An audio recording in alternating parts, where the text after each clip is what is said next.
Shalom,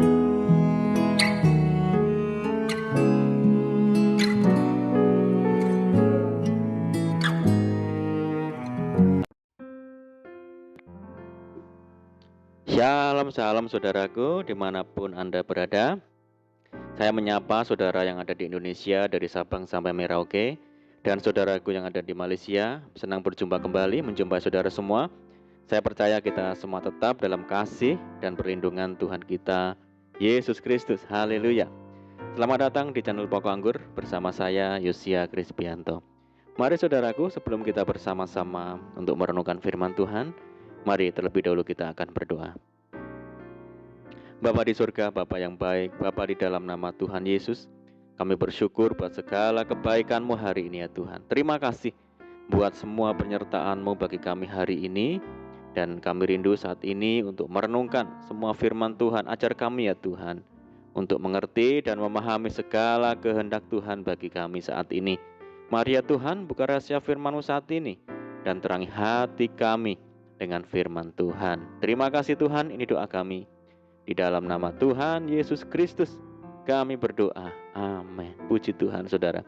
Baik, kita akan membaca di dalam Yesaya pasal yang ke-49 ayat yang ke-16. Lihat, aku telah melukiskan engkau di telapak tanganku. Tembok-tembokmu tetap di ruang mataku. Puji Tuhan. Saudaraku, mungkin kita pernah mendengar berita yang mengejutkan dan cukup membuat kita kaget, yaitu ada orang tua yang melupakan dan membuang bayi yang baru dilahirkannya di tempat sampah, di sungai, dan sebagainya. Ada juga yang menganiaya anaknya sendiri. Ada juga yang bahkan lebih kecil lagi, ada yang tega membunuh anaknya sendiri. Itu berita yang saat ini mudah sekali kita dengar, saudara.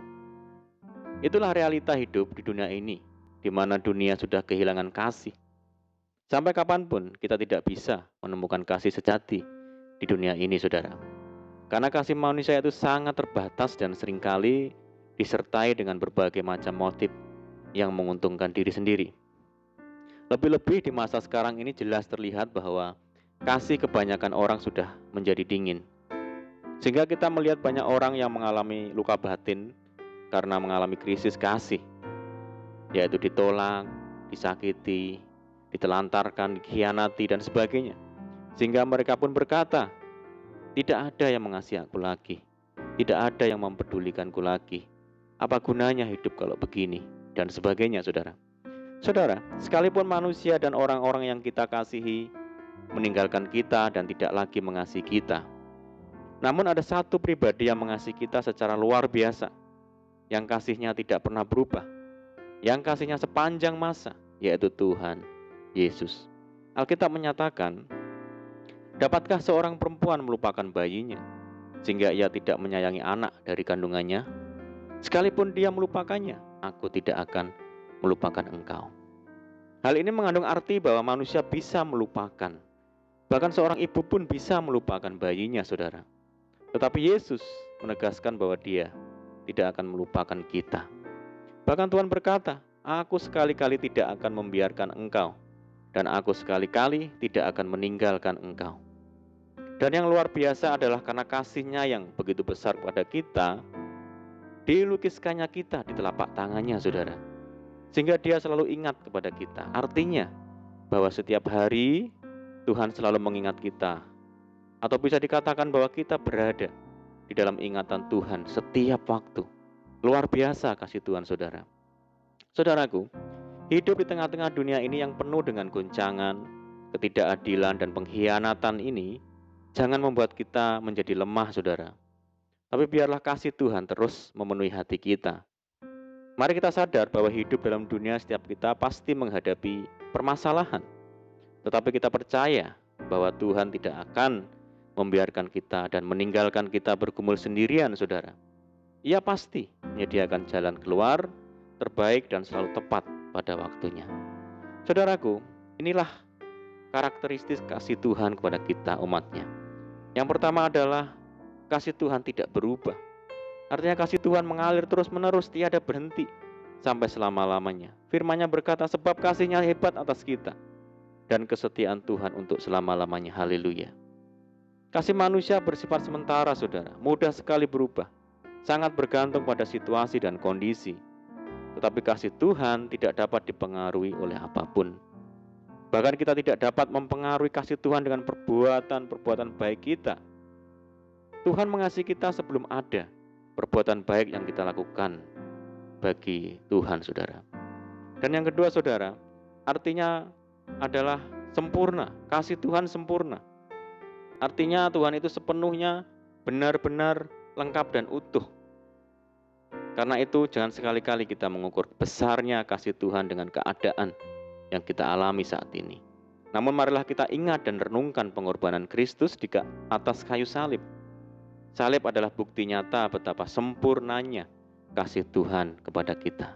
Dan yang ketiga, saudara, kasih Tuhan tidak bersyarat. Firman Tuhan berkata, kita mengasihi karena Allah lebih dahulu mengasihi kita. Bahkan Allah menunjukkan kasih-Nya kepada kita oleh karena Kristus telah mati untuk kita ketika kita masih berdosa. Hal ini sungguh sangat berbeda dengan kasih manusia yang ada syaratnya, saudara. Seringkali kita hanya mau mengasihi orang-orang yang mengasihi kita. Jika tidak, kita pun tidak lagi mau mengasihi. Saudaraku, tidak ada alasan bagi kita untuk meragukan kasih Tuhan dalam hidup ini. Kasih Tuhan sepanjang masa, kasih Tuhan yang tidak pernah berubah bagi kita. Untuk itu mari kita semakin mengenal kasih itu setiap hari, saudara. Sehingga kita bisa memahami kasih Tuhan yang besar itu dan kita bisa berkata, tidak berkesudahan kasih setia Tuhan. Tak habis-habisnya rahmat-Nya, selalu baru tiap pagi, besar kesetiaan-Mu. Amin, puji Tuhan. Mari kita berdoa. Bapa di surga, Bapa di dalam nama Tuhan Yesus, terima kasih Tuhan buat firman-Mu. Saat ini terima kasih untuk kasih Tuhan yang besar bagi kami. Kasih Tuhan sepanjang masa, tidak lekang oleh waktu. Sekalipun manusia sering melupakan dan meninggalkan kami, tetapi Tuhan tidak meninggalkan kami. Bahkan Engkau Tuhan yang mengingat kami. Engkau melukis kami di telapak tangan-Mu. Terima kasih Tuhan. Saat ini kami berdoa bagi saudara kami semua yang mendengar program ini, yang ada di Indonesia, dari Sabang sampai Merauke, yang ada di Malaysia dan dimanapun mereka berada, yang sakit Tuhan sembuhkan. Di dalam nama Tuhan Yesus, bilur Tuhan menyembuhkan, memulihkan. Yang hidup dalam tekanan, kesulitan, pergumulan, goncangan, mari ya Tuhan tolong mereka, bebaskan mereka, berkati, pulihkan hidup mereka. Buka jalan di dalam nama Tuhan Yesus. Memberkati mereka dalam rumah tangga mereka, pekerjaan mereka, bisnis mereka, pendidikan, dan apapun yang dikerjakan. Berdoa bagi saudara kami yang hidup di dalam belenggu dan ikatan dosa. Mari Tuhan belas kasihan-Mu melepaskan, membebaskan di dalam nama Tuhan Yesus, sehingga mereka boleh mengalami berkat daripada Tuhan. Berdoa bagi saudara kami yang tertimpa musibah bencana alam. Tuhan berikan pertolongan, kekuatan, dan penghiburan bagi saudara kami ya Tuhan. Saudara kami yang di tempat pengungsian ya Tuhan, mari tolong mereka, jamah hidup mereka, berkati mereka, berikan penghiburan ya Tuhan. Berdoa bagi bangsa kami Indonesia saat ini menghadapi masalah-masalah yang berat, menghadapi radikalisme, korupsi, terorisme, intoleransi di tengah masyarakat, bahkan menghadapi pandemi COVID-19 dan dampak yang ditimbulkan di segala aspek kehidupan. Mari Tuhan berikan hikmat dan jalan keluar bagi bangsa kami untuk dapat mengatasi masalah yang ada. Dan kerinduan kami ya Tuhan, mohon belas kasihan-Mu, kiranya pandemi global ini segera berakhir, sehingga kami kembali lagi hidup secara normal dan menjalankan aktivitas kami secara normal kembali. Terima kasih Tuhan, ini doa kami. Kami percaya Tuhan mendengar seruan doa kami. Di dalam nama Tuhan Yesus kami berdoa. Amin. Puji Tuhan saudara, kita sudah berdoa. Saya percaya saat ini kita dikuatkan dan diberkati lewat firman Tuhan. Mari saudara kita tetap semangat di dalam Tuhan, jangan berputus asa. Tetap berdoa, bersuka cita senantiasa, sebab di dalam Tuhan kita sanggup melakukan segala perkara. Selamat malam dan selamat beristirahat. Doa saya menyertai saudara semua. Tuhan Yesus memberkati. Haleluya.